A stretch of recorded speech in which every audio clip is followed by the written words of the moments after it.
Bismillahirrahmanirrahim. Bismillahirrahmanirrahim. Assalamualaikum warahmatullahi wabarakatuh.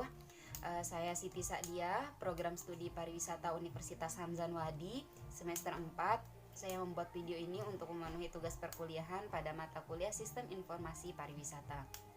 Baiklah, di sini saya mengambil tentang administrasi usaha dagang. Langsung saja. Yang pertama itu adalah penyusunan rencana anggaran perusahaan. Maksudnya penyusunan rencana anggaran di sini itu adalah modal awal ketika kita membuka sebuah usaha. Maksudnya modal awal itu ketika kita akan membuka sebuah perusahaan atau membuka sebuah usaha dagang, itu kita memiliki modal awal gitu yang akan kita gunakan. Yang selanjutnya itu adalah kalkulasi harga pokok dan harga jual. Maksudnya di sini harga pokok itu adalah harga ketika kita memproduksi barang itu modalnya berapa, atau ketika kita membeli di perusahaan lain itu harganya berapa. Nah, untuk supaya mendapatkan keuntungan kita harus menjualnya berapa gitu. Yang selanjutnya itu adalah penyelenggaraan produk atau persediaan barang dagangan gitu.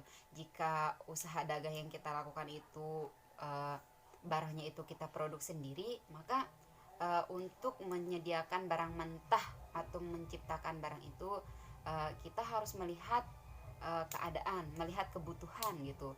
Konsumen itu membutuhkan yang seperti apa.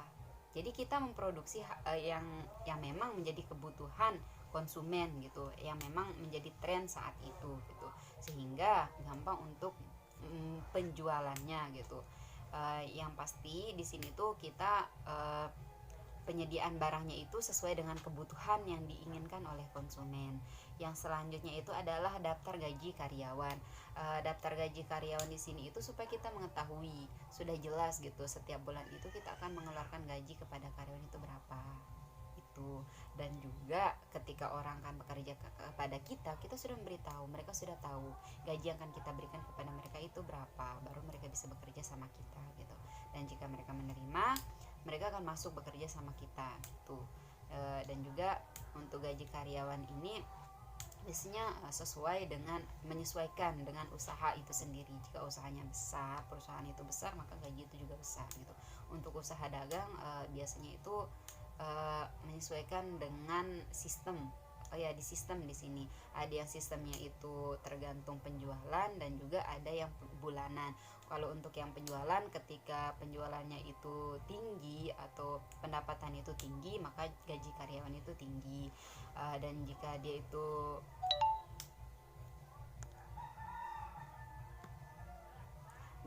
jika penjualan itu rendah, maka gaji karyawan itu juga rendah. Sedangkan kalau yang per bulan itu mau dia pendapatan perusahaan itu tinggi ataupun rendah, gaji tetap itu ya segitu gitu. Yang selanjutnya itu adalah surat menyurat di sini maksudnya itu ada yang surat keluar dan ada surat yang masuk gitu. Maksudnya terkadang kan kita yang mengirimkan surat kepada perusahaan lain untuk kerjasama atau yang lainnya, dan ada juga yang mengirim surat kepada kita, entah itu surat kerjasama ataupun surat tagihan hutang piutangnya gitu.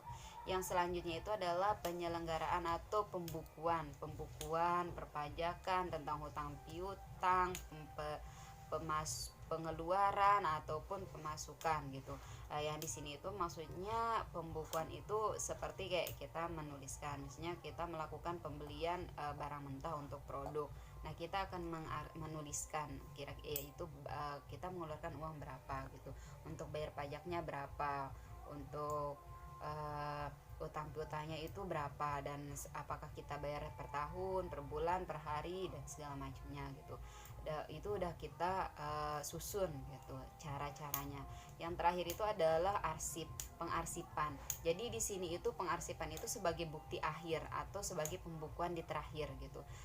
Pada saat pembukuan itu pasti kita akan melihat bukti-bukti. Misalnya kita melakukan transaksi, dan di transaksi itu kita pasti mendapatkan bukti berupa note atau bil dan segala macamnya. Itu sebagai bukti nanti pada pembukuan dan pengarsipan.